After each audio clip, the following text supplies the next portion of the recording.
we have 4 amazing people who are participating in this panel, and I'll introduce them in order of when they'll come up and talk.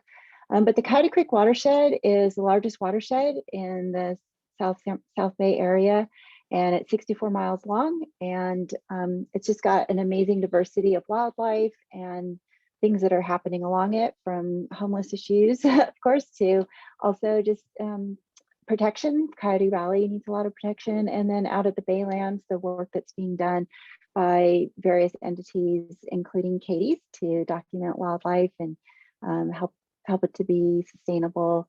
So I hope that you'll enjoy it. First person, after we go through the presentations, we'll then have a Q&A. So you can please hold your questions until then, or you can put them in the chat and we'll call them out. Maybe Jinko can kind of keep an eye on who they came in for, and then we'll ask those people when we get to the Q&A section. And then following the Q&A, we'll close out with just, as Jinko said, having open forum.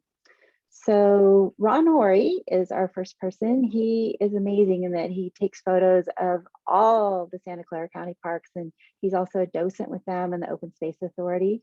And he loves riding his bike and taking photos of nature while learning and sharing the history of these wonderful places. And some of the things that you could do is look at his Facebook page and his website, which I'll put in the chat, and learn some more about what he has seen and done.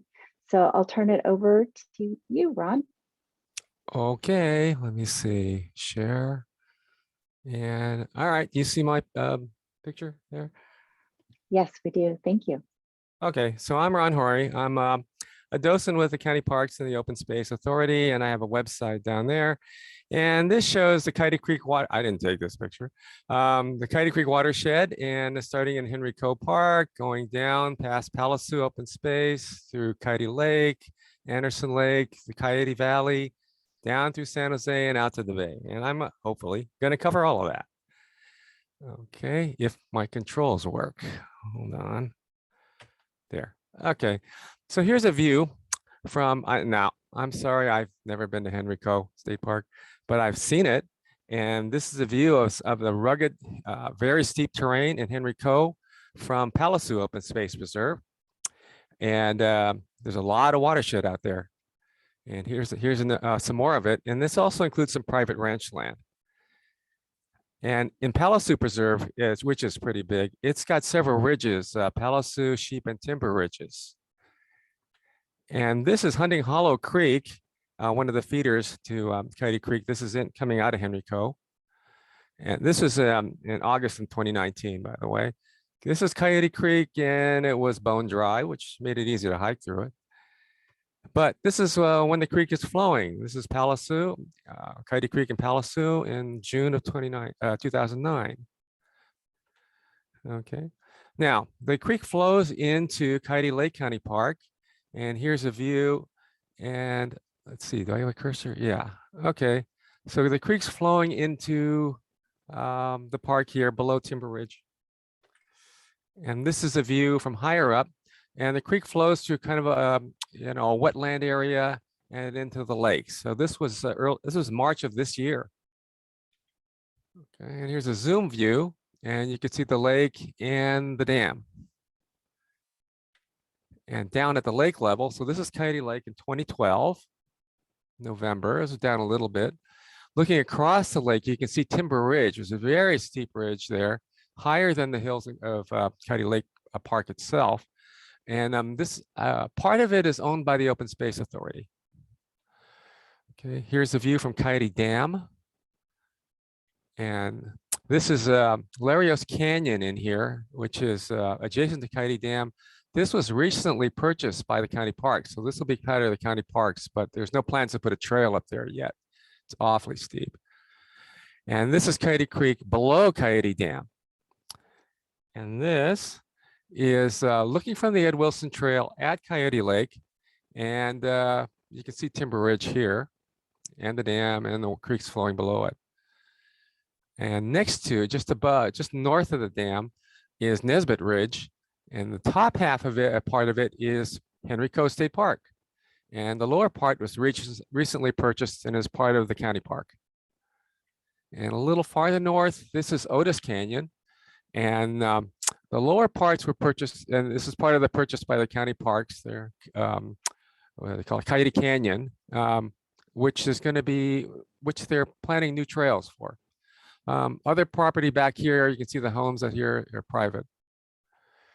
Okay, now the creek flows into Anderson Reservoir, and there's a Cochrane bridge that goes over it. Okay, so this is Anderson Reservoir from the Rosendin Park area. This is 11/25/11, so this was, the reservoir was almost, not quite full.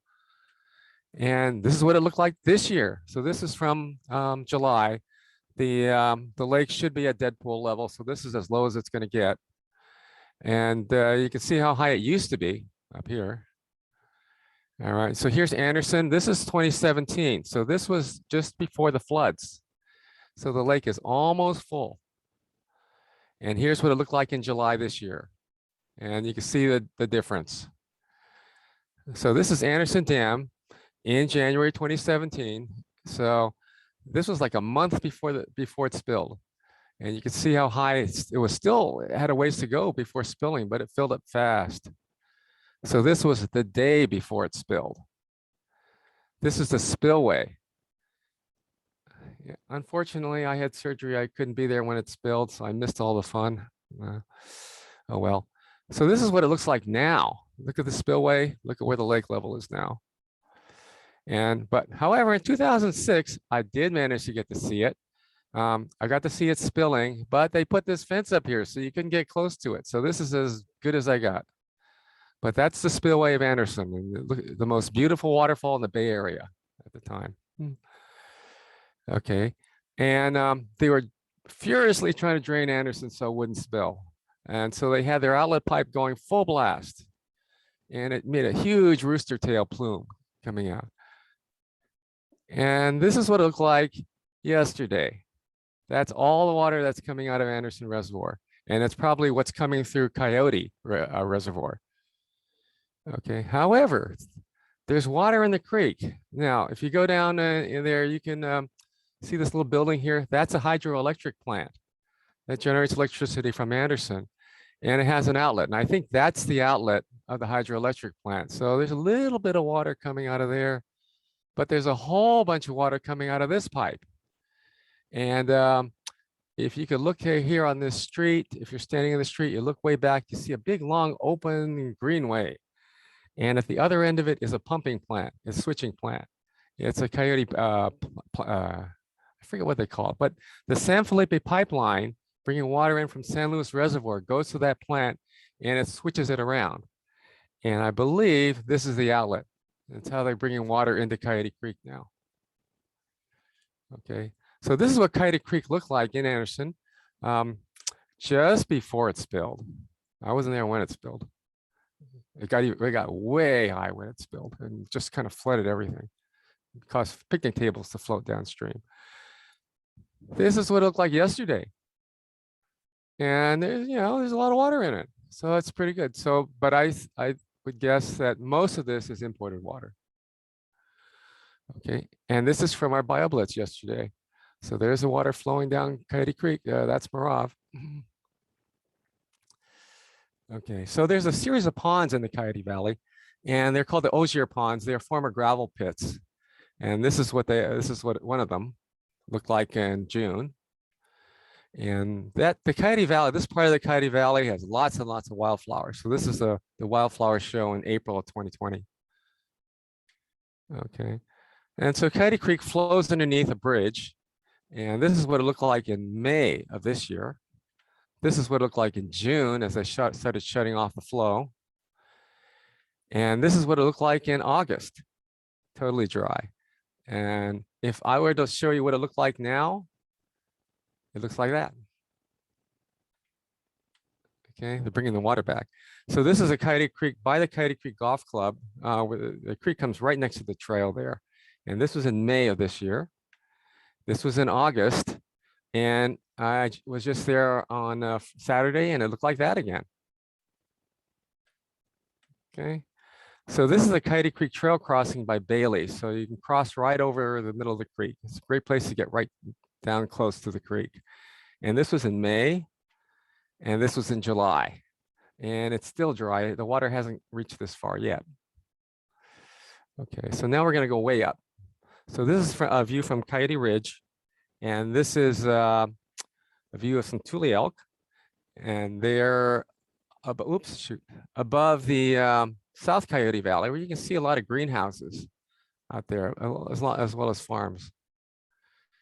Okay, this is looking at the North Coyote Valley, and hi Dave, and that's Bailey, and that's the Metcalf Energy Center, and all of this land here, about almost 1,000 acres, was recently purchased and protected.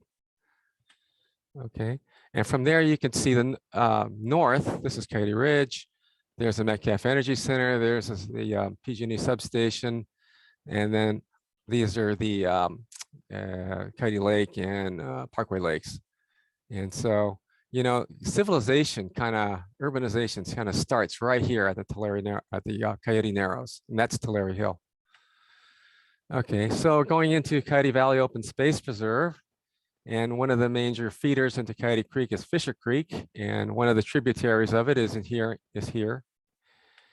And this is a view from the Open Space Preserve, mostly of the preserve itself.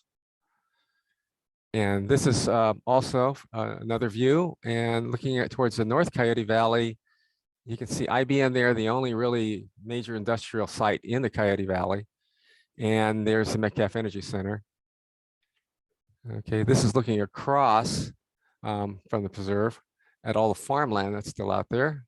And up here, you can see the Kirby Canyon landfill. And then this is from 2017. This is when they built the this meadow restoration area with all these structures and a little pond there, and they put some other things in here to slow the water in the creek down. This was just an agricultural little creek drain out there. So in order to help the water soak in, they put in all these structures there. Okay, and this is a great view. You go to Coyote Valley Open Space Preserve, you go to this nice little bench there. This talks about animal crossings, and you get a nice view of the North Coyote Valley, or most of the Coyote Valley. Okay, and zooming in, you can see some of the farmland still there in the Coyote Valley. And little by little, it's getting preserved and protected. Okay, so now we're in Santa Teresa County Park from Coyote Peak and looking down towards the Coyote Valley. And here's another view from Coyote Peak. And this is the North Coyote Valley area over here. All this land in here and down in here, that's owned by IBM. So it's protected by zoning, I think, something like that. Okay, and this is Laguna Seca. So this is August 2017. I missed being up there during the floods, but this is what was still left in April 2017. This is what it looked like in January of this year. So even though we didn't get a heck of a lot of rain, it was enough to make Laguna Seca a wetland. But in 2017, during just after the floods, yeah, I couldn't drive, but I took a bus out to out there, and I walked to see what Laguna Seca looked like, and it was totally full. And Fisher Creek was flowing there too. Okay, now the North Coyote Valley is open to the public for tours by the Open Space Authority. And this was during one of the tours in December 2019. And you can see the dam that they put in long time ago to help control the water in there. And I think OSA is talking about taking out this dam. All right, and then you can go right up close to the to Laguna Seca. And there's Tulare Hill in the background. Okay, and I've been on tours of Tulare Hill, and this is on one of them, and you get nice views of the Coyote Valley. This part right in here is called the Panettone property, which Post bought because they were going to put a big warehouse there, and you know that didn't go through, so Post bought the land, so this is protected now. Okay, so here looking at the view from Coyote Peak in Santa Teresa Park, and that's Tulare Hill there. And so this is kind of where urbanization starts. And the Coyote Creek runs along the base of the hills here. Okay. And somewhere in there is Coyote Creek, Guadalupe Creek, and all those formerly natural watersheds are going through all this urbanization. Okay. So back down, this is Metcalf Road. This is the bridge, Metcalf Road Bridge from the Coyote Creek Trail Bridge. This was in April of this year. This is what it was like in June as the flow on Coyote Creek slowed down. And this is what it looks like in July. And now it's just totally dry. There's not a drop of water in here. Okay. And there's a percolation pond there. It's called Coyote Creek Lake or Coyote Creek Perk Pond or Coyote Perk Pond. And there's a water skiing club that uses it, and they have docks there. So this is what it looked like in April, and they were probably pretty happy. This is what it looked like in June, and they couldn't water ski. Couldn't even maybe float a model boat. That's about it. And then starting in July, it was totally dry. And even this little bit of water back here dried up. And so this is what it looked like in 2019 when it was full from the other end. And this is what it looked like in July, totally dry. And this is the dam there, and when they're letting a lot of water out. And there's a fish ladder in there that works when there's enough water. Okay, and then there's another percolation pond a little south of there that's starting to dry up. Okay, so here in Hellier County Park, this is Cottonwood Lake, and in 2015 it totally dried up. This is what it looked like in May of this year, and this is what it looks like now, because it's fed by Coyote Creek and it's not getting any water from Coyote Creek, so it's drying up. And this is what it looked like in the crossing, road crossing in Hellier in March of 2017, and this is what it looks like now. It's all dry. And going a little farther south, this is the bent bridge over Coyote Creek in Kelly Park. And this is looking at the creek. So there's still some water in there, but it's not flowing. And here, this was at Viva Calle. So this was the Coyote Creek Bridge in Santa Clara Street. And there's a whole bunch of homeless camps here by Roosevelt Park.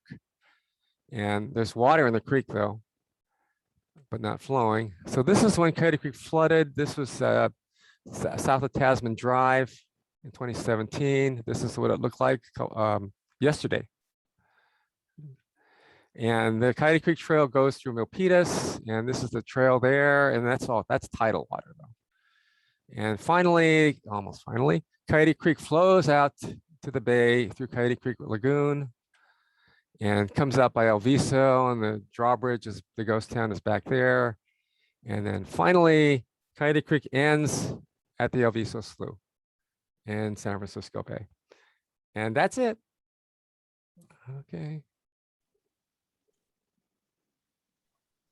Thanks, Ron. Those are amazing pictures and just kind of especially showing us the progression. Yes, thanks, Dave, for clapping. Yay. Good job, Ron. You can see that obviously it's a very long creek and there's a lot of diversity, and it's right now quite dry, but historically it had been seasonally dry. So I think that Ron's photos show us all the diversity of the water and the regions within the creek, from the headwaters at Henry Coe down into the urban areas and finally out at the bay, which is where we're going next with Katie. So Katie LaBarbera is with the San Francisco Bay Bird Observatory. She's working primarily with the bird banding program, and she just became director for it. She got her PhD at UC Berkeley, my alma mater as well.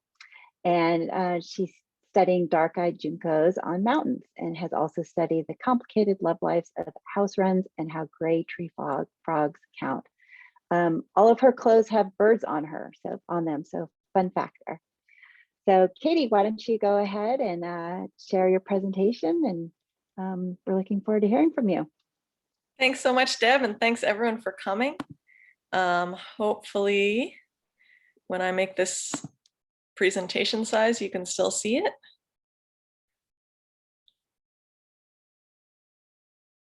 All right, are you still seeing PowerPoint Yes, slides? that looks good, Katie. Okay, great. So yeah, today I'm going to talk to you about Coyote Creek Field Station. This is the presentation from Ronald was fabulous because we ended at the bay, and now you just have to go just a teeny bit back up the creek, but still really right next to the bay to get to us at Coyote Creek Field Station.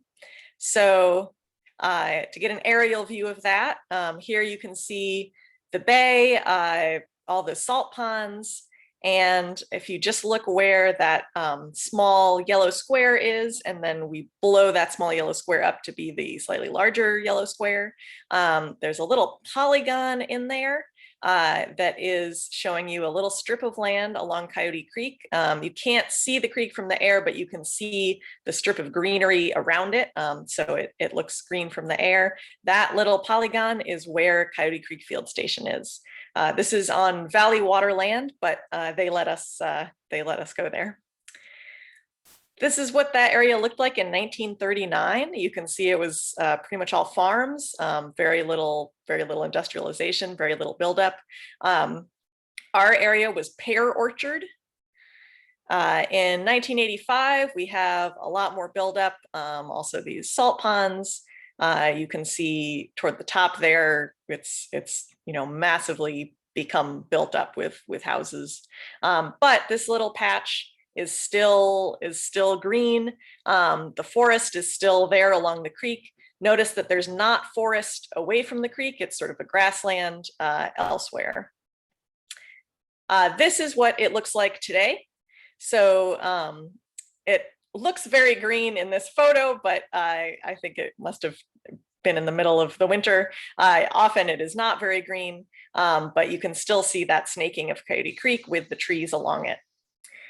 So that's what it looks like from the air.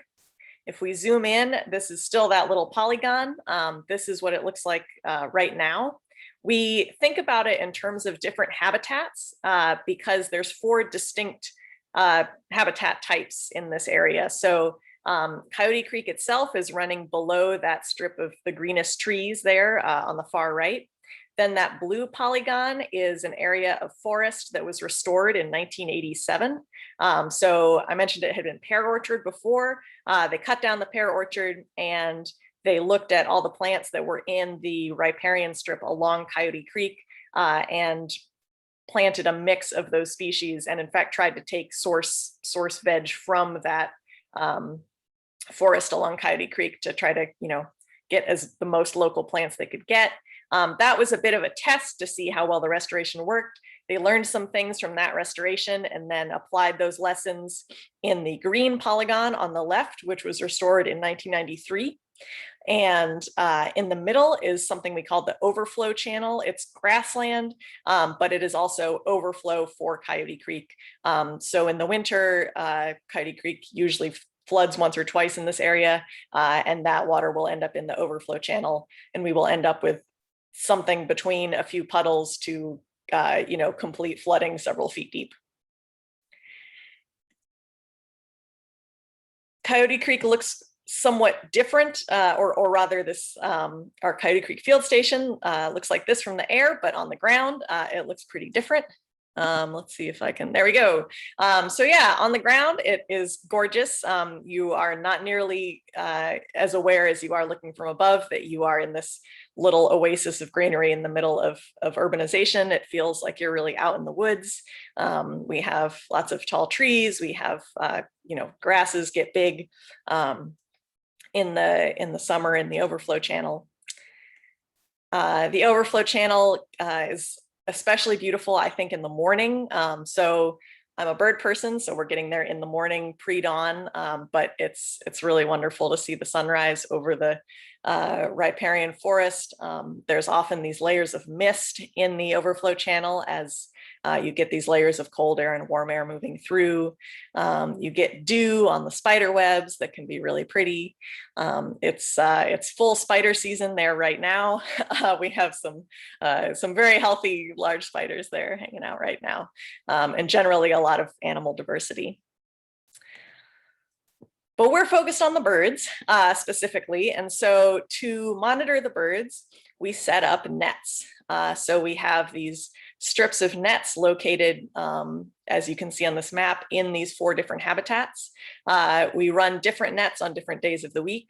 And these have been run almost constantly since about 1987, and they were run sporadically before then up until 81, 82. So this is more than 30 years of continuous monitoring in this area. And if you're having trouble picturing a net to catch a bird, this is what they look like. It's a little hard to show you pictures because when you open them up, they pretty much disappear. They're made out of very thin threads. And the idea is that they're hard to see. And if you're a bird flying around in the bushes, you don't see them. And so you fly into them and then get caught and held safely there. So at the top is showing you what a mist net looks like when we've rolled it up to, when we're not using it. So it rolls up into this nice little rope and you can see it pretty easily then. The bottom two pictures do have mist nets in them and they are open, but you probably can pretty much only see the poles holding up the mist net and not the mist net itself, because as I said, they kind of disappear. You can probably see this one, I think, because of the angle of the sun. So that's an open mist net. And then on the right, there's a picture of really close up on the mist net with a crane fly, helpfully providing scale. You can get mist nets in different sizes, but we use a single standard size that is good for catching everything from hummingbirds up to the occasional large raptor. And that's what this looks like. So birds fly into the nets. The nets are sort of springy and loose. So the birds fall into them and are hung, and it's sort of elasticy, so they don't get a sudden shock or anything like that. And then we patrol the nets constantly to always be checking for the birds. And so we quickly can get them out of the nets. That takes a lot of training to learn how to safely get birds out of the nets. And so that's one of the big things we train our volunteers to do. This is our banding station. So that whole area is sort of part of the field station, but within that we have a specific area where we do most of our collecting data on the birds. It's this green trailer. It's come to blend in quite well with the surrounding, actually. We're in the process of trying to get a slightly upgraded trailer because this one has a lot of holes in the wall and floors and ceiling. It's served us well over the last 20 years. But yeah, we have tables inside with lots of bird banding equipment, and you can see that's one of our volunteers there, Tom Goodyear, processing a bird. And so what do I mean when I say processing? That sounds a little threatening. It's nothing bad. It's just we band the birds and we collect some data on them. So we band them with these metal bands. It's basically like a bracelet. It goes around one leg. The arrows are pointing at them for these two birds. The bands have numbers on them, and the numbers are unique for each band, which means that if you catch a bird with a band on it and look up the band number, it will tell you exactly which bird that is. So this lets us track individual birds. These bands are distributed by USGS. And so across North America, the numbers are all unique. And so if our bird goes and gets caught in Washington, which has happened, Washington can get in touch with us through USGS and say, hey, we caught your bird. And then we know something about bird migrations and all that kind of fun stuff. We catch a big variety of birds, from these cute little ones to some quite big ones. We record things about them, including species, sex, if we can figure that out, age, if we can figure that out, and then attributes like how worn their feathers are, what good condition they're in. For these two birds, we would be able to record sex, or for the bird on the left, we'd be able to record sex because he has this bright red crown that only the males have. These are two kinglets, which are some very small birds. Here's the other side end of the size spectrum. On the left, we have a red-shouldered hawk that is being processed by Dan Wenny, another SFBBO staff person. He's looking up some measurements to see if that's a male or a female in our big book. And on the right, we have a Cooper's hawk. Cooper's hawks breed at CCFS. Red-tailed hawks also breed there. And almost certainly kestrels do, although we haven't found them doing it yet. But we're pretty sure. So I mentioned we collect data on things. One thing that we can look at is whether the bird's molting.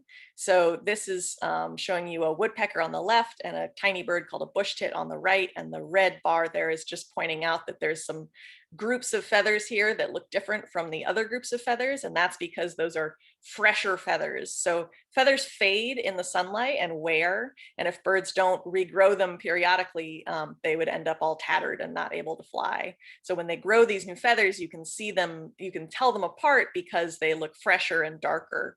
They're not faded by the sun yet.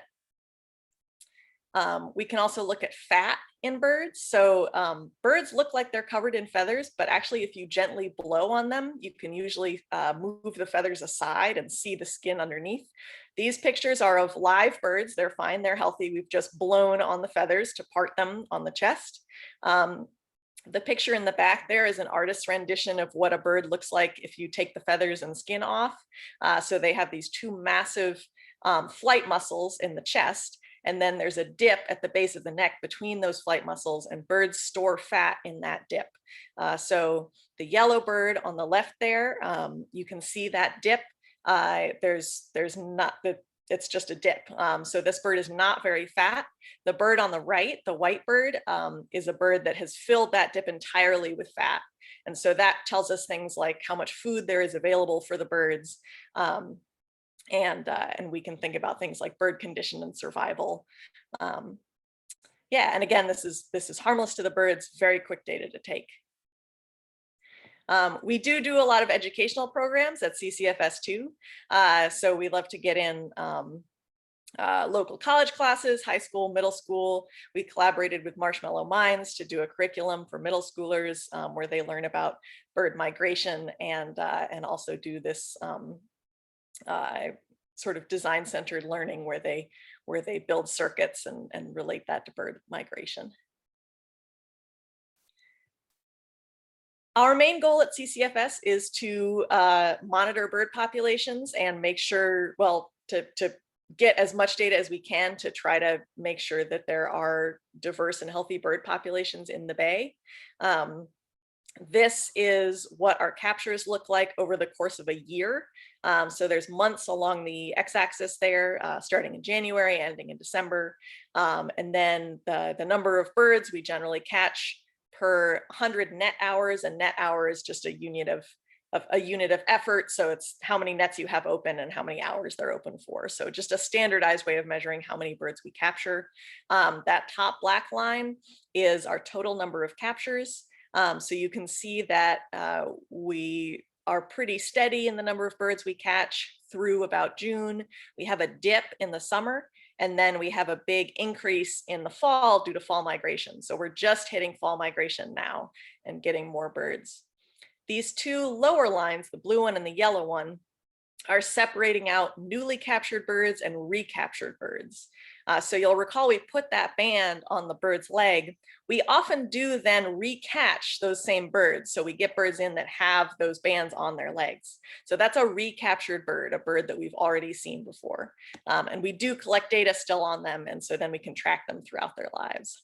In general, we see really different patterns between new and recaptured birds. That's because recaptured birds are usually birds that live near Coyote Creek in this area their whole lives, versus new birds are usually birds that come through once and then don't come again.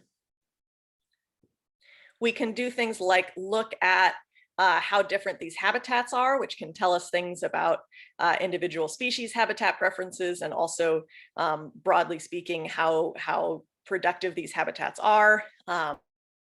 So in general, we see more captures actually in the newer restoration area and in the grassland.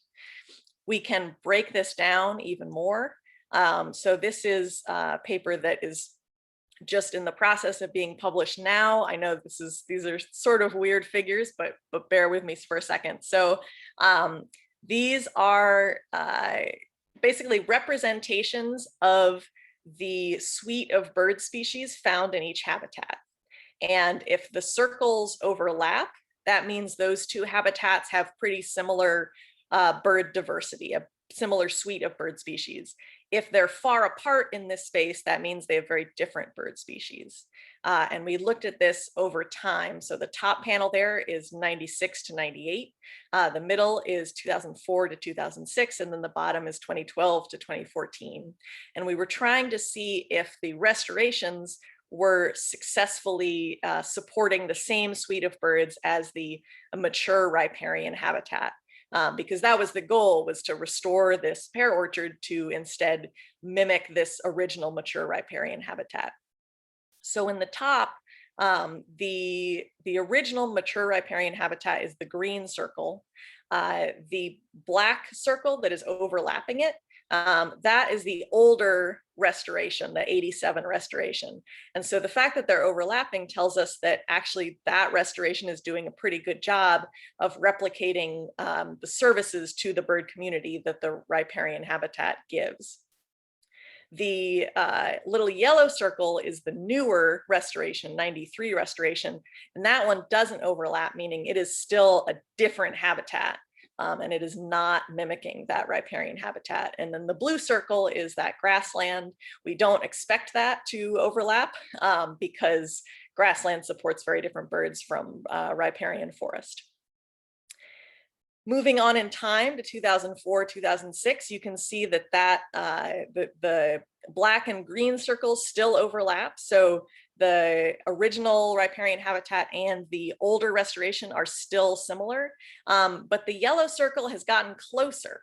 So as that habitat matured, it was getting more similar to the original riparian. And then finally in 2012 to 2014, all three of those forest circles are overlapping each other. So they've come to the point where they're supporting similar suites of birds, and essentially the restoration seems to have been successful. Coming back to our capture rates a bit. So this is capture rates over time from 1995 to 2020. And I can tell you 2021 is very consistent with these patterns. If you stretch these lines out, they look the same. And you'll notice that our overall captures on the top there in black have been decreasing over time. This is not surprising. This is a pattern that has been seen in many places. Generally speaking, bird populations are declining, but we still don't like to see it. But if you break this down into new captures versus recaptured birds, you can see that actually our recaptured birds are staying steady. Our birds that live at Coyote Creek in this little patch seem to be fine. It's the birds that migrate that are declining. We can break this down further into, first of all, resident species. So these are the birds that live at Coyote Creek year round. Here's a picture of a Bewick's wren, which is a common one of these. And new captures of these birds are pretty much staying steady. So the first time we catch them, that's just as common. New captures for resident species mostly tells us about how successful they are at reproducing. The new captures are generally the babies for that year. The recaptures are actually going up. We're not sure exactly what that means. It might mean that they are using this habitat more, maybe as buildings encroach on them from all sides. And that is actively happening. In the last few years, we've had one giant building get constructed on one side of the creek, and two more are about to be constructed on our other side. So other habitat is going away, and that may mean that these birds are being even more loyal to this habitat, even staying even more in this habitat. But overall, our resident species are actually doing all right in this area. So Katie, Yeah. we have two other speakers in Q&A, so I hope you can wrap up now. Yes, just a few Thank you. more. So temperate migrants, these are migrants, and I will just say quickly that you can see that they are declining over time, which is concerning. And these are shorter distant migrants. We also have neotropical migrants, which go further, and they are declining even more. So resident birds are doing great, but migrants who need to use this habitat as stopover site are not doing great. And so we're actively trying to figure out what's going on there, and hopefully can figure it out and also protect this habitat along Coyote Creek so that at least that is safe for them. We also do study other questions like individual behavior. So I've studied the social networks of this bird called a common yellowthroat, these lines being social connections between them, and mapped this out between the birds that we catch, and found that these birds actually associate differently depending on whether they are the same or different sexes and whether they're the same or different ages. And I've also looked at mixed flock species of sparrows and how they associate depending on their species. So there's a whole lot of things we can do with our banding station data, from education to research on population health to research on individual behavior.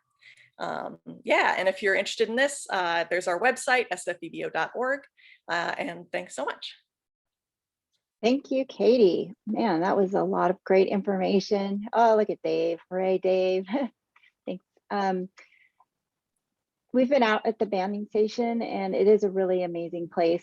And the work that Katie and her team and huge number of volunteers are doing is amazing. So it's really important, and you can find more information. I put some of the links in the chat for people.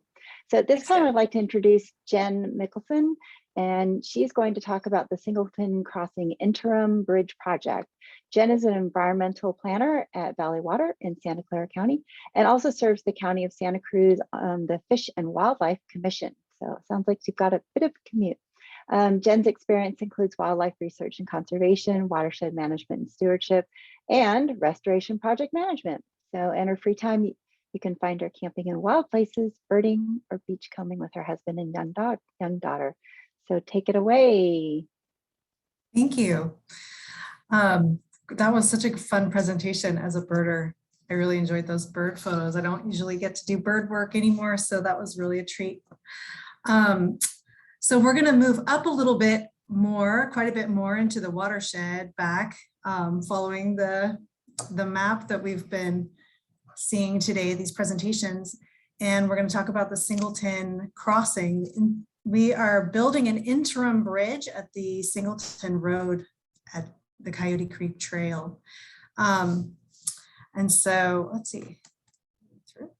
This is a partnership project between Valley Water and the City of San Jose.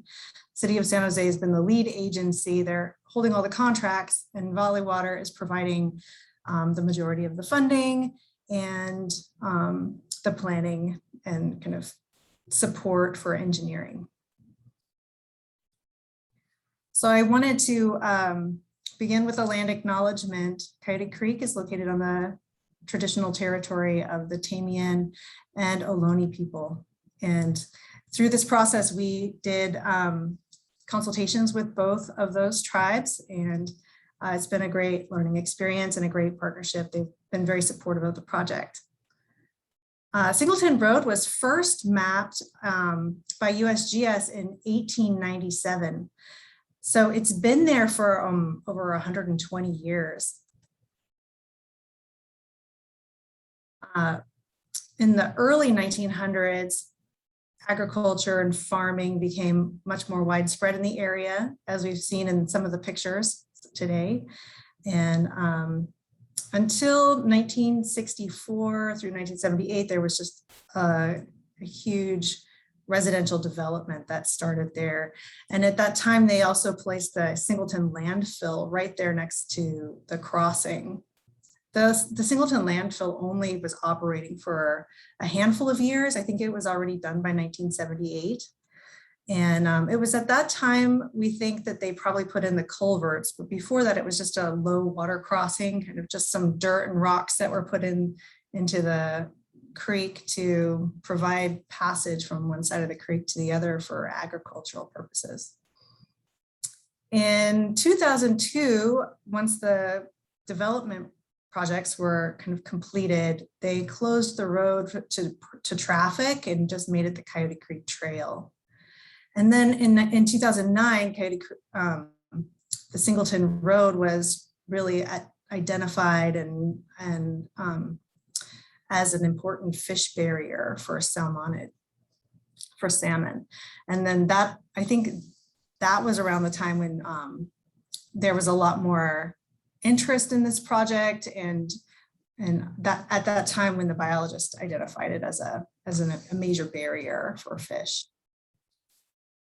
So Singleton Crossing is located 13 miles upstream from the San Francisco Bay, and it's located 17 miles downstream from Anderson Reservoir. So it's about halfway down the creek, and it's currently dry, as demonstrated in Ron's photos.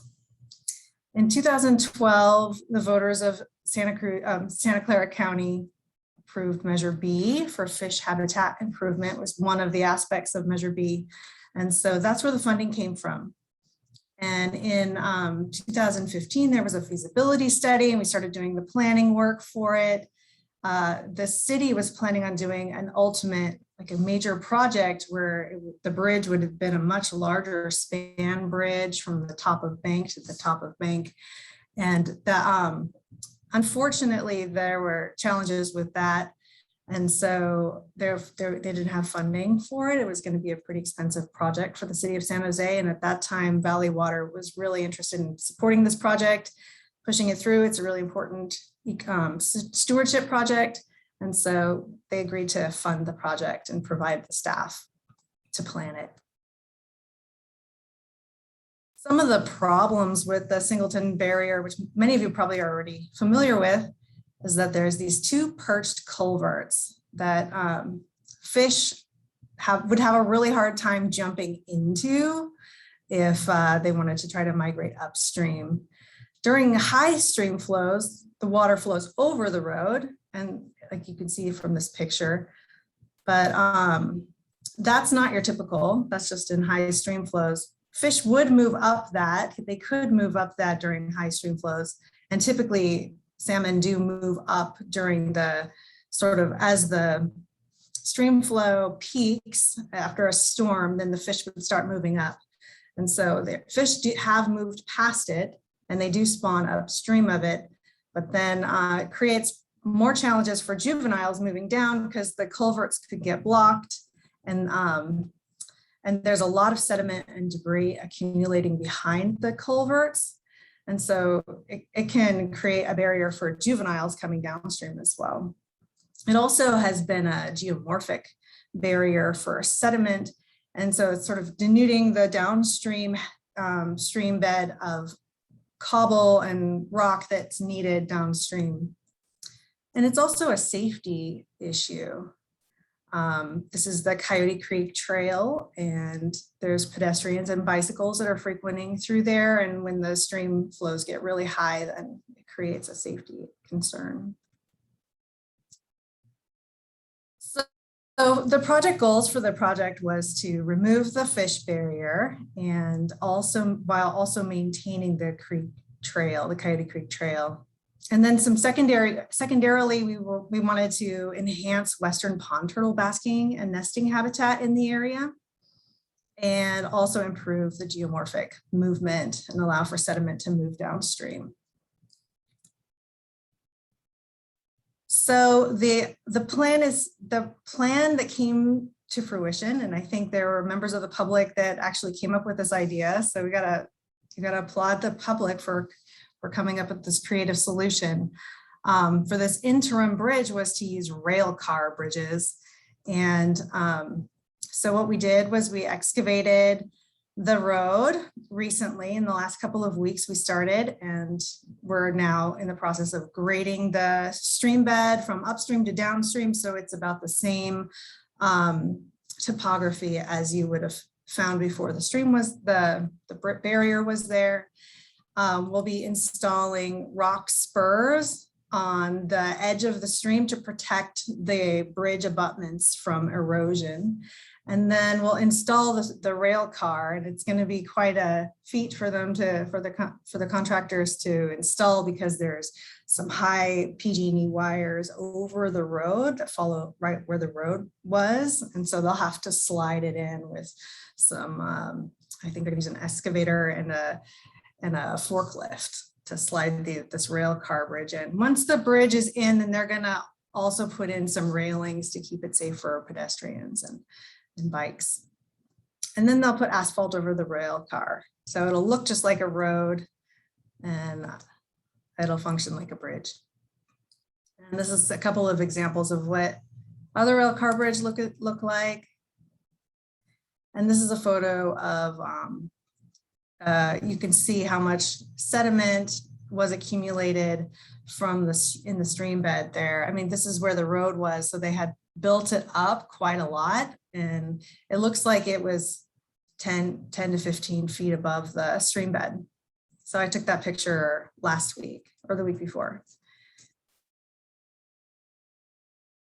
So part of the project will be a long-term monitoring plan to monitor the sediment movement and make sure that the bridge isn't getting undermined with erosion, to make sure that the stream bed isn't incising and getting deeper than it should be, and to make sure that there isn't more sediment depositing into the area that would inhibit fish from moving through the area. So there'll be a lot of monitoring for the next 10 years. And then hopefully at that time, the city will be able to secure funding for the final project. So this is just an interim step to open up fish passage. It's a habitat restoration project. And then in the next 10 years, they'll be able to address the safety concerns with a full span bridge that would meet the 100-year flood event criteria from FEMA. But this interim step is not meeting the 100-year flood requirement. So we began construction in late August, and we will be completing construction by October 15th. And then the bike path will be open and everyone can go see. Although I don't expect that there will be water in the stream until it starts raining. So it is dry right now, which was actually beneficial to our project because we didn't have to divert the water. So we took advantage of the fact that the stream was dry and tried to rush this and get it done this summer before the rain events come. So while I have your attention, I wanted to also share that I'm also the planner for the Coyote Creek Flood Protection Project, which is a long 9-mile flood protection project on Coyote Creek, and it'll be impacting several parks. And we will be holding public meetings upcoming in the next couple of weeks at Rock Springs Park and William Street Park and Selma Oleander Park and Watson Park. And here's the dates, and want to invite you to come and join us for that conversation. We're looking forward to hearing back from the public about the flood protection project alternatives that we have now. And then one more thing, and this is to kind of like get back to the stream being dry right now, as we saw in Ron's photos. Santa Clara County and most of California is in an extreme drought, and we don't know how much worse it will get. We're expecting a dry winter. This is on track to be the third driest year in 100 years of record keeping. It's drier than 2014 and 15, and it's the driest since 1977. The current drought conditions required Valley Water to take action, and so now we are providing a lot of incentives for people to conserve water. So we do need to realize 15% water conservation compared to 2019. And so to do that, we're asking people to conserve, and we have a lot of rebates available. And here are some of the rebates and things you can do in your own property to conserve water. We have landscape rebates, gray water rebates, and then we have programs for businesses with some quite large rebates for businesses, up to $100,000 in rebates for modernizing facilities with water saving technology. And And we also finally ask residents to limit their showers and turn off the water while you brush your teeth. And for more information on water conservation or the Coyote Creek Flood Protection Project, there's the websites for you there. And if you have any questions, my contact information is here. Thank you very much, Jen. I hope that people felt like they were better informed about this particular issue of the Singleton Crossing and removal of this fish barrier. So it's great to see the work that's in process, and also be sure to go check it out. As she said, the completion date is October 15th, and hopefully that will be the date that it'll be completed. So yeah, so great. Thank you so much for that. So if you want to stop your screen share, we'll introduce Merav. And Merav Vonshak is a great friend. We've been having a lot of fun doing BioBlitzes together over the last 4 years. She just celebrated her 60th BioBlitz last month at 4 years. So she's a community science organizer leading public events and programs in the South Bay. She organizes BioBlitz events and leads hikes and iNaturalist workshops in collaboration with many organizations. She also leads community science programs such as Pacific Newt's roadkill surveys and the Jasper Ridge Ant Survey. She founded BioBlitz.club, which is a home for community science events in the South Bay. You can also go there to learn about not only future events, but also download some free material such as bird guides and flower guides. And there's now a gall guide, which we handed out yesterday at our BioBlitz. She has a BA in biology and an MS, master's in science and ecology, and a PhD in zoology. So go ahead, Merav, take it away. Share your screen. Thanks, Deb. I'm really happy to be here and share some of our many findings. So it was difficult to choose, what to share today because there's so many photos and so many findings. But let's get started. So I'd like to share some of the information and some interesting photos that we took over these years. And let's get started. So first, I'd like to start with what is a BioBlitz, because most of the information I'm going to share with you was collected during these events. So a BioBlitz is an event where we go to a specific park. Yesterday, that was Coyote Valley, Coyote Creek, near the Coyote Creek Visitor Center in Coyote Valley. And during a couple of hours, we try to take as many observations as possible. We take photos and we document different species of birds, plants, insects, many different things within that area. And it's a really fun event because you get people out. We have families with kids and lots of different people that join us. Many of them would come back again and again and again because they just love it. And we created a really fun community for these events. And I'd like to share some of that with you. So these are the locations of the events, but today we will focus on Coyote Creek. So I created this map showing different spots where we did either an in-person BioBlitz or virtual program that I do with Deb. So everything here along Coyote Creek is mostly done in collaboration with Keep Coyote Creek Beautiful with Deb. And a few of these spots are places that I've been visiting on my own. But yeah, so we have 62 BioBlitz events so far. And then we often go back to the same location year after year or in different seasons. For example, Horii Park, which is here in the middle somewhere, one of these points, we decided to go there every season this year. It's a great park and there's always something to find in any season. Even now when it's so dry, there's still so much to see. I also created this project that I'd like to share with you. Deb, maybe if you could post that to the on the chat. This is a new project. So we use an app and a website called iNaturalist. It's a free smartphone app that we use to document all our observations.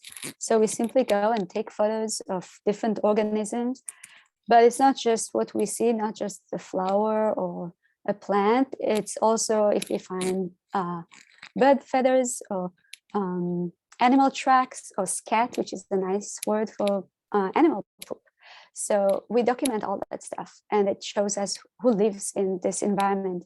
And I created this project that shows us the biodiversity along Coyote Creek.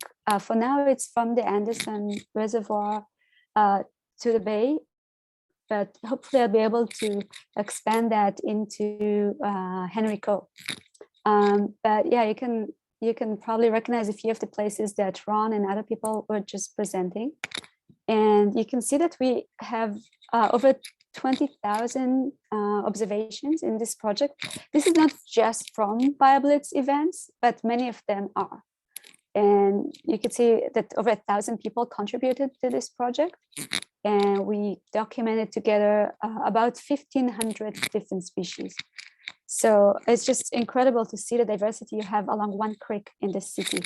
And when we look at the number of observations on and different groups of organisms, then you can see that most of them are plants, but we also have lots of different arthropods, insects, spiders, crustaceans, and all their relatives, and many birds and even some cool fungus species.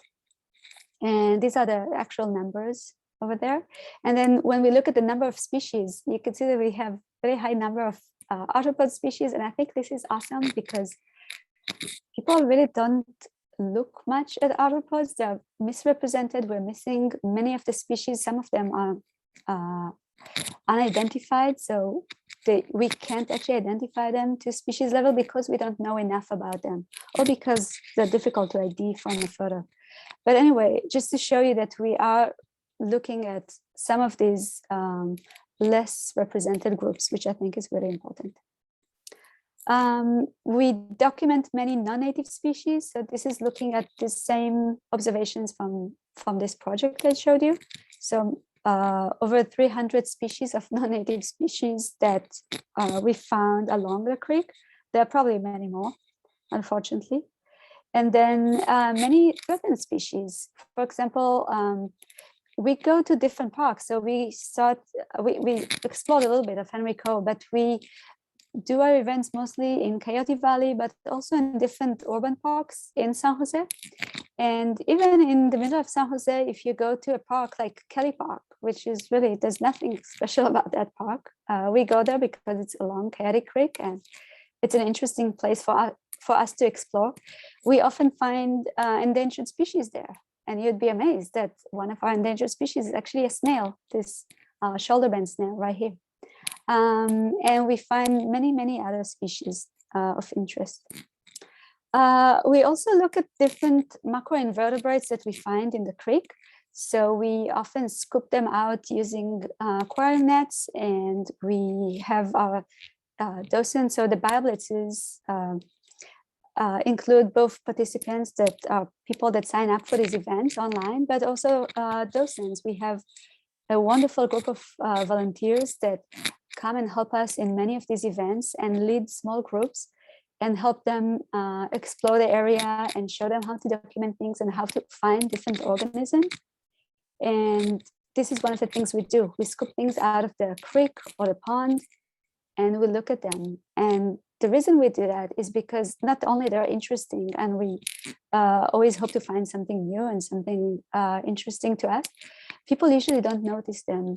Most people don't know that, you know, the creek is full of life. And they're not only interesting on their own, but they're also very important fish food and food for birds and other animals. And the other thing is that we can use them to learn about the water quality of the creek. So we can use them as bioindicators for water quality. And if you look at this diagram here, you can see that some of the creatures we can find are pollution intolerant, which means that we won't be able to find them where the water is too polluted. They need very clean water with good oxygen dissolved in it in order to survive. The second group, the one in the middle, is pollution sensitive. So they are somewhat sensitive to pollution, but you'll find them in water that is not as clean as the first group. Okay, and then the group on top is pollution tolerant. So you might find these organisms even when the water is really not that clean, because they can survive. They are adapted to these conditions. And when we scoop these creatures out of the creek, we talk about the water quality by looking at the composition of these creatures. So yeah, this is just an example of some of the creatures we find, including very small fish. Okay, so I'd like to show you a few spots along the creek and what we found there. So in Henrico, that was just a little short exploration, but it was interesting to see, and you could see how beautiful it is. We already saw some photos on Ron's presentation, but not from Henrico. The creek there was really fabulous. And we were able to find this creature, for example. It's called the stonefly. So many of the creatures we find are larval form of different insects that have actually flying adults, but as a larva, they spend a life in the creek, like this stonefly. So stoneflies belong to this first group, and they are really dependent on very clean water, and we don't find them anywhere else in Coyote Creek itself.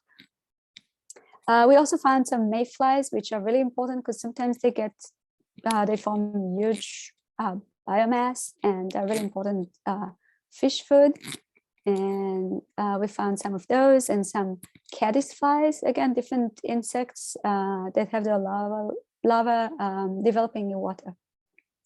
The second stop I'd like to take you to is Coyote Valley. So Coyote Creek goes through Coyote Valley, and there are a few different places you could go if you'd like to visit Coyote Creek over there. So an easy spot is the Coyote Creek Visitor Center, where we had our BioBlitz yesterday. Another spot is Ogier Ponds, and there's also the Coyote Creek Parkway, which is easily visited by bike, but you can also park in a few different spots and then hike on the trail.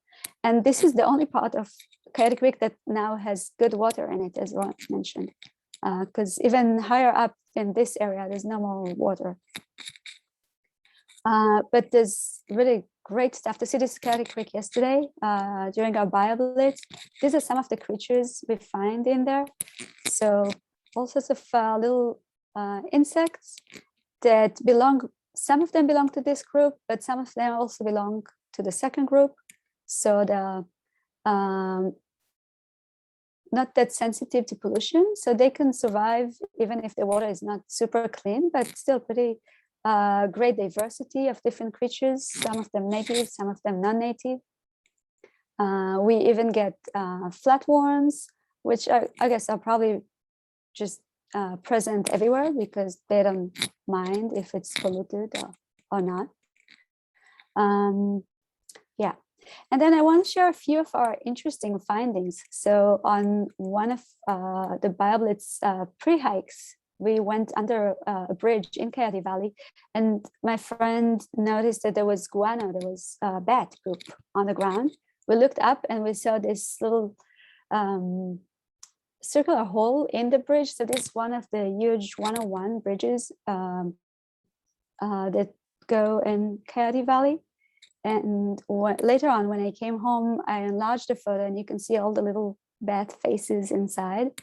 And that was really cool to see. So this is called pallid bat, and they roost under this bridge, together with many different birds and many insects that actually use these structures.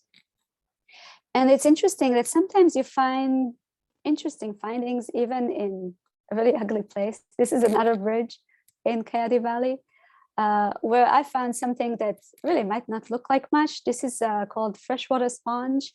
It's a little invertebrate, actually. It's an animal, a very primitive one, but it's very uncommon in the Bay Area.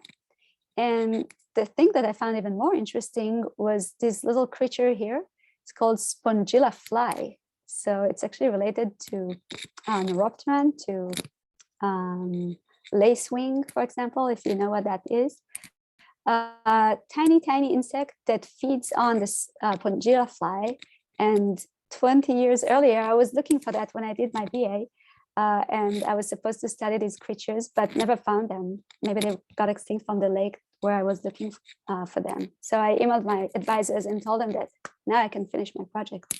But anyway, I was very excited to find these guys. Unfortunately, now the creek is completely dry. These are Asian clams, which are non-native species that died in their thousands, if not millions, in the creek. And with them, the sponges died, and probably the insects as well, the spongilla flies. So I don't know if they'll be back, if you'll be able to see them again. And this is something we've been thinking about. What will happen to all these different creatures that we've been documenting for the past 4 years? Now that the creek is dry, and it's going to be dry and possibly wet from time to time in the next 10 years, while the dam is being fixed. And this might be an opportunity to get rid of some of the non-native species like these clams, but we're not sure what will happen with the native species. So we'll see about that. And I would like to take you to some of the spots in the more urban section of the creek. And some of our favorite spots are Shady Oaks that we visited a couple of times, Hellier Park and Kelly Park that we visit often, and Coyote Meadows, which we sometimes visit, but it's usually unsafe to visit. But I highly recommend the other spots. And yeah, let me show you a few of the things that we find there. So these are some of the aquatic invertebrates that we see, which again belong to these groups that some of them cannot tolerate any pollution. So they're good indicators of clean water, but others, care a little bit less about the water quality. And then unfortunately, we don't really go into the water in Kelly Park, which is closer to downtown. I suspect we'll find more of this first group of creatures there. But some of these locations are not very safe when you get down to the water. There's some people living in there, or it's just too polluted to go down. But I think it would be interesting to go down and look for some of these creatures. I'd like to show a few other things we found in some of these parks. So this is a yellow garden spider, a beautiful, huge spider, also found near the bending station. And this is from Hellier Park. And this is them documenting the spider a couple of years ago, or maybe last year, I guess, with a mask. And these are coot babies. Can you see the two babies in the picture? So this is from Hellier Park from last spring. And I found these little guys just amazing. I mean, they are pretty bizarre, but it was really interesting to watch them swim around their parents, and it was really cool to see those. Okay, and then another really cool observation is this. So I don't know, can you guess what this is? We don't have time to collect your answers, but try and think what you see here. If you see bird poop, then you're right. It does look like bird poop, but this is actually a spider. This is called boa spider, which is a really special and very rare spider that my friend Eddie Dunbar found during our BioBlitz in Coyote Meadows. So again, sometimes you find the coolest stuff in the weirdest places. This is another boa spider, in case you want to see it from the front, that I found in another park. And these are really rare spiders. So these are the only two in the county and in Northern California, I guess, on iNaturalist. And they haven't been documented from our county in many, many, many years. Two of the pretty interesting fungus that we found in the past couple of years from Hellier Park. And yeah, and now, so if you'd like to look at any of these observations, they're all available on iNaturalist. One of the great things about it is that it's open to all. You could view all these observations, you could download all the data, and you could play with the numbers and, and learn more about it. So I'd like to just talk a little bit about the future of the creek. As we mentioned, most of it is dry and will be like that from time to time. And we're not sure how this will affect different species. So obviously fish are gone and even the turtles are dying. Some of them could survive that, but we don't know for how long. We have both native species, the western pond turtle, which is endangered, lives in this creek, but also many non-native turtles. There are many animals that use the creek and many plants. I mean, how would this affect the many trees that grow by the creek? So this would be sadly a very interesting experiment. Okay, what can you do? So one thing you can do is help with advocacy. We need to protect our creeks, and there's so much we need to do. Join creek cleanups. That's a wonderful way to contribute. Visit the creek, go out, try and learn more about it. Join our events, obviously, but you could do it on your own. Make some observations, join iNaturalist and contribute to this giant database of knowledge. And yeah, just last couple of slides. So you could go out to my website, BioBlitz.club, and find these different materials that Deb mentioned. And you can also find information about future events if you'd like to come and visit Coyote Creek and other locations that we visit. And then I want to thank our sponsors because we wouldn't be able to do it without them. And I really want to thank Deb and our wonderful volunteers and staff from Keep Coyote Creek Beautiful and other organizations that I work with. So thank you. Thanks, Merav. That was a great presentation. And I hope people learned a lot about some of the interesting parts of the creek, the different zones, as well as just the beauty that's out there. And if people want to turn their cameras on, that would be fun. We can see each other's faces. And we're open for questions now to our panelists. We have about 5 or 7 minutes to do that. And then I just want to leave a few minutes for people to make any comments about the things that they're working on for our forum. So if you have a question, you can raise your hand or put it in the chat and we will get to you. Matthew Spadoni. Hi, great presentation by everyone. I just had a quick question for, I think her name was Jen, the urban planner from Valley Water. If she could share the dates and for the events where they were looking for public comment, that would be really great. Yeah, the website you can go to for more information about that is, let me pull that up for a sec. It's valleywater.org/coyote-creek. Okay, thank you. Yeah, Deb just shared it in the chat. Thank you for that. Hey, Claire.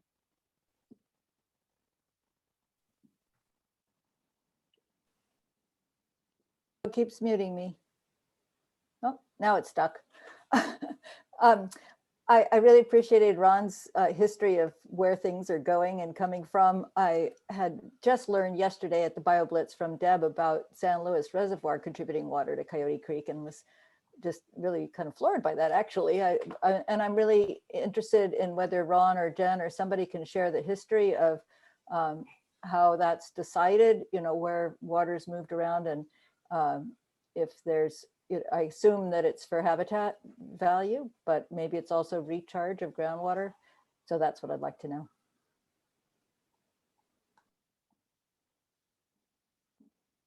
I'm from Valley Water, but I'm really new at Valley Water. And unfortunately, I am not the expert on how water gets moved around. Maybe Ron has more information. I wouldn't want to misspeak and guess. Ron or maybe Brian?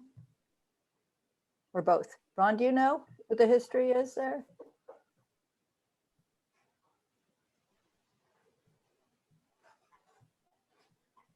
Oops. Ron is muted, I think. But Brian's also raising his hand. Yeah, so I was at the Anderson meetings and they were talking about how to keep Coyote Creek flowing. And one of the things they said was that they'd be bringing in imported water. And that's what you're seeing. So the San Felipe Water Project brings water from San Luis Reservoir through a pipeline through Pacheco Pass area, and then it ends at the pumping station there below Anderson Dam. It's and that pumping station's designed to pump water up to the Rinconada treatment plant, I think I found on the internet. Is that right? I think it distributes all over the valley. Oh, okay. Okay, it's kind of the central point. And then one of the places that it puts water into is Coyote Creek. And so I heard they were going to keep water flowing in Coyote Creek, you know, to help maintain the wildlife and all that. But then this year, because of the drought, the federal government, which controls that water, reduced the amount. Mm. I think so. I'm just guessing. That's why Coyote Creek dried up. So they didn't have enough water from that project, put it in there. But just a few weeks ago, I saw water going into the Los Gatos Creek system. You know, with all those percolation ponds, they were totally dry, and now they're filling it back up again. And that's, I think, the same source of water. So they may be filling up Los Gatos Creek and then moving to Coyote Creek. Okay. Brian, you are a a board member of the Valley Water. Do you have a comment on that?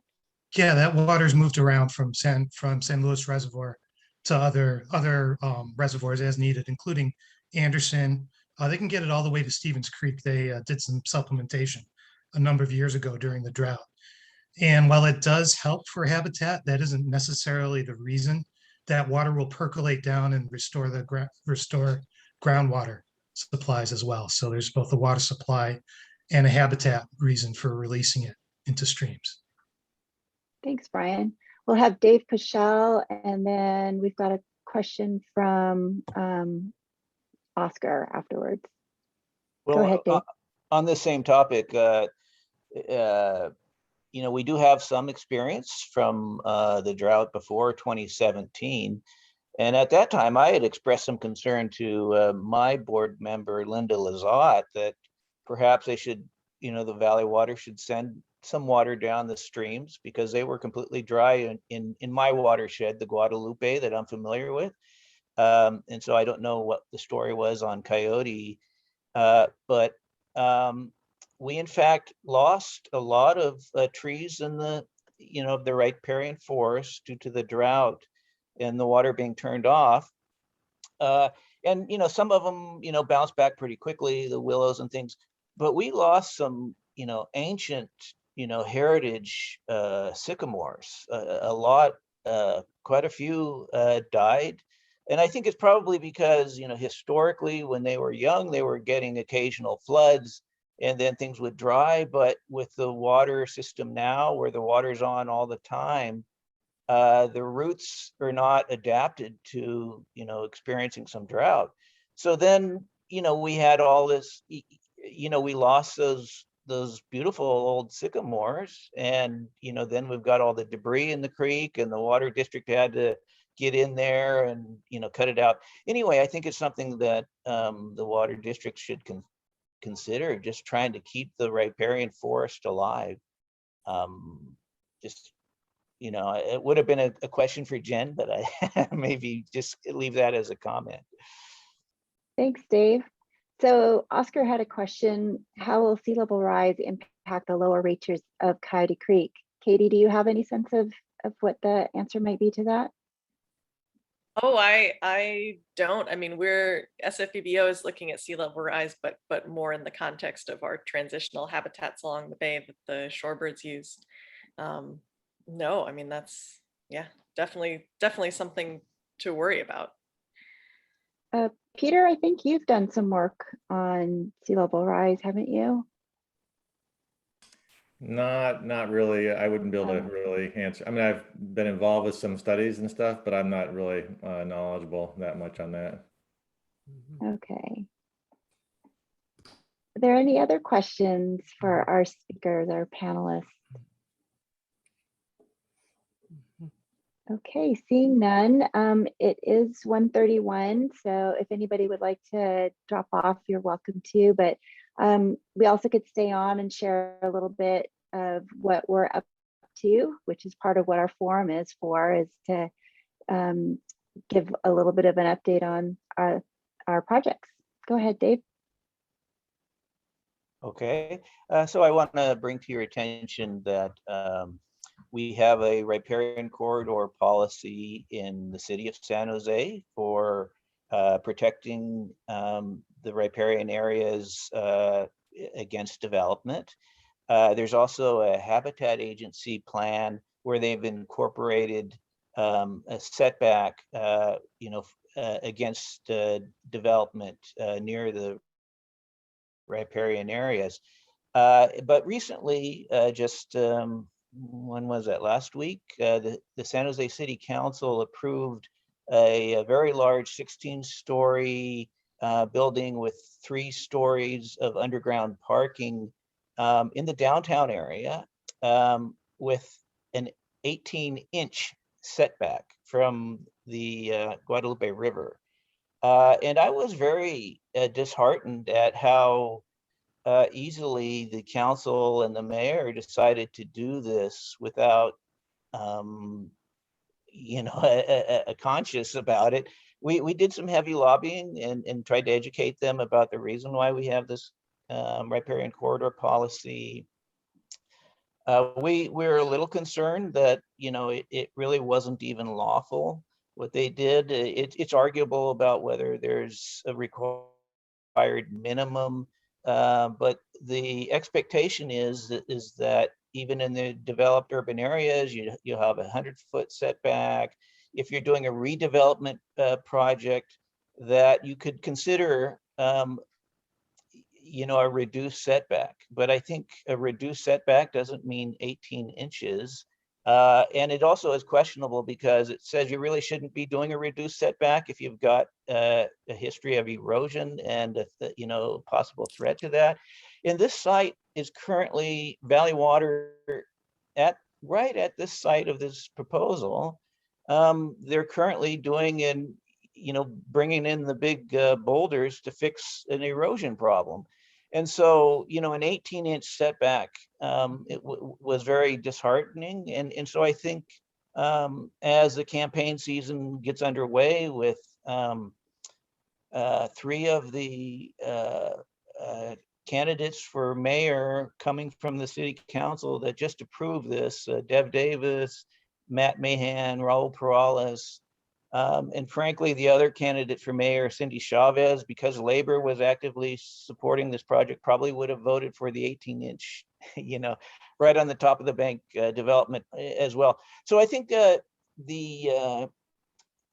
our politicians need to be reminded why we have these riparian protections.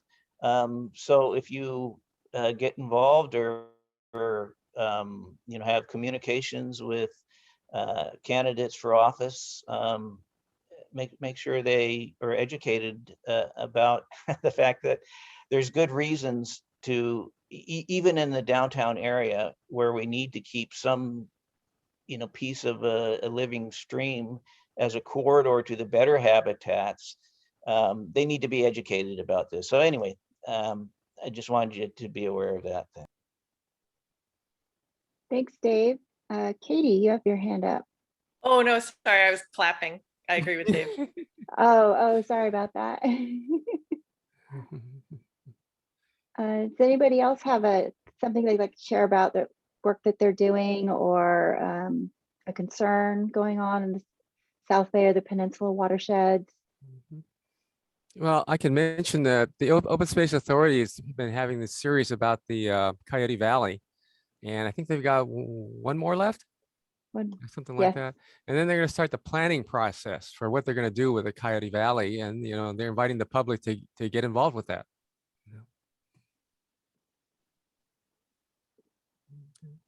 I'll see if I can put that in the chat, link for it.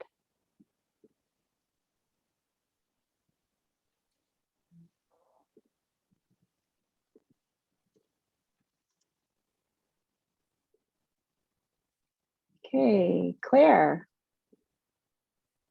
Real quick, somebody commented about the riparian trees, and it's super sad because sycamores are some of my favorites. But I also noticed that when we were on Coyote Creek, farther down on the watershed, that a lot of the riparian trees were starting to dry up where the creek had gone dry. And in hearing about the lack of interest in keeping setbacks, I'm also worried about the underground garages that are going in, and the amount of pumping that's happening. I mean, I know at least in my area in Palo Alto, they are requiring people to seal off the underground so they're not pumping all the time, like the Palo Alto City Hall parking garage, which is pumping continuously.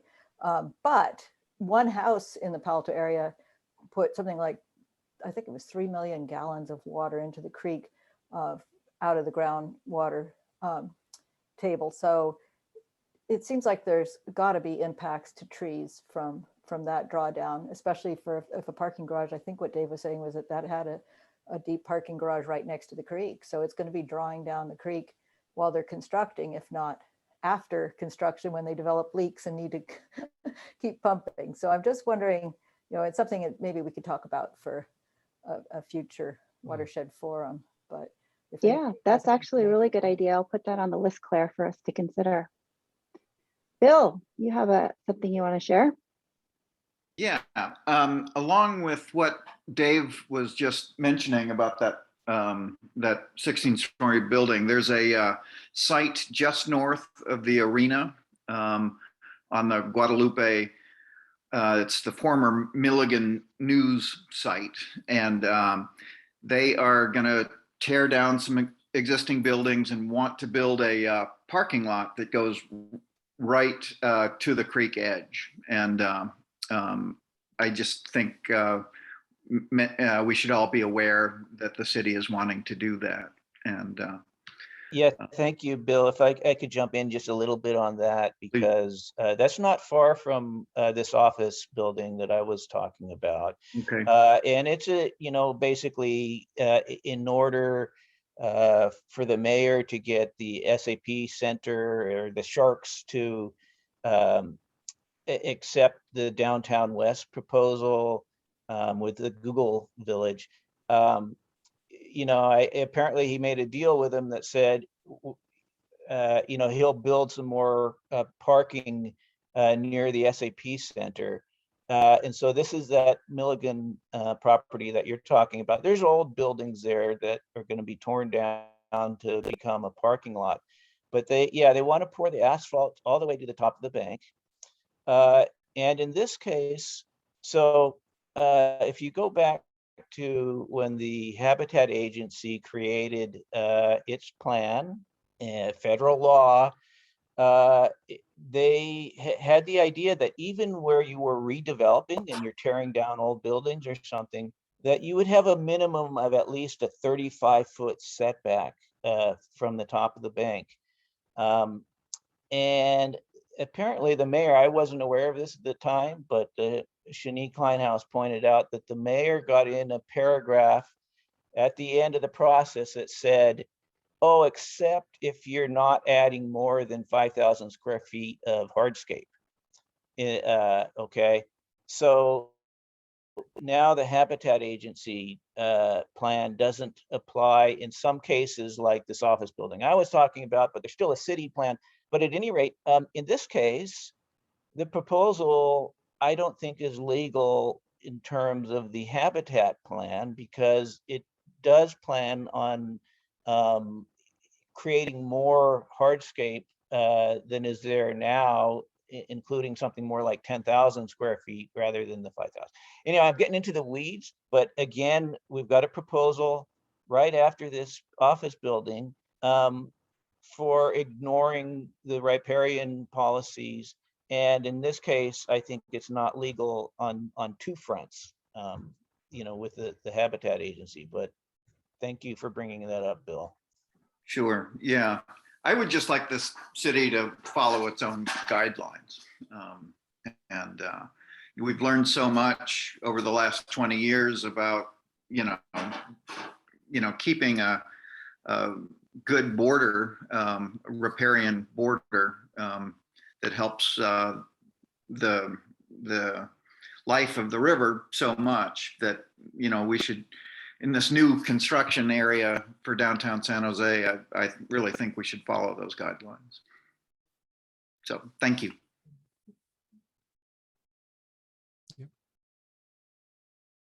Along the lines of trees, I got a message saying that there's a stakeholder process through the San Jose Transportation Environmental Committee Environment Committee related to a forestry plan. And I think that's,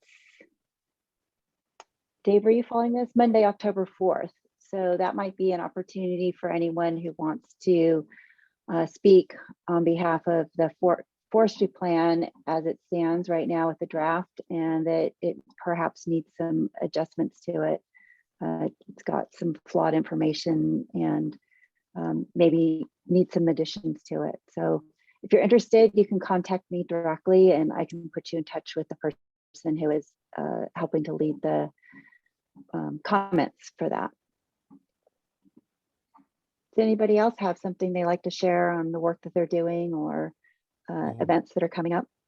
Oh, you know when they're going to open up the new Coyote, I mean, it's already open, have a ceremony for the new Coyote Creek Trail that's near Kelly Park? My understanding is the latest date is November 5th, and that's in conjunction with the rail trail, or sorry, not rail trail, the Ridge Trail, and that's their trail week.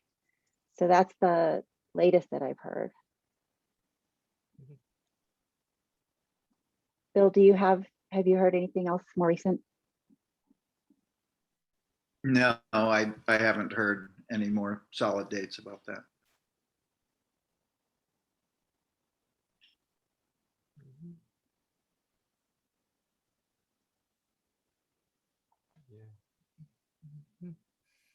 Well, thanks everyone. Junko, you want to wrap us up? Yeah, just thanks for coming today, and especially our 25 or so of you really hanging out for the extra minutes here. So thanks for joining, and we'll do another one in a few months, so please stay tuned. And I'll send the recording link out when we have it up. It was fun to see a participant who looked to be just a few months old. Yes. Future Well, thanks Watershed everyone. That was Steward. wonderful. Future Wonderful Watershed presentations. Fantastic. Yeah. Yes, thank you, especially to our speakers.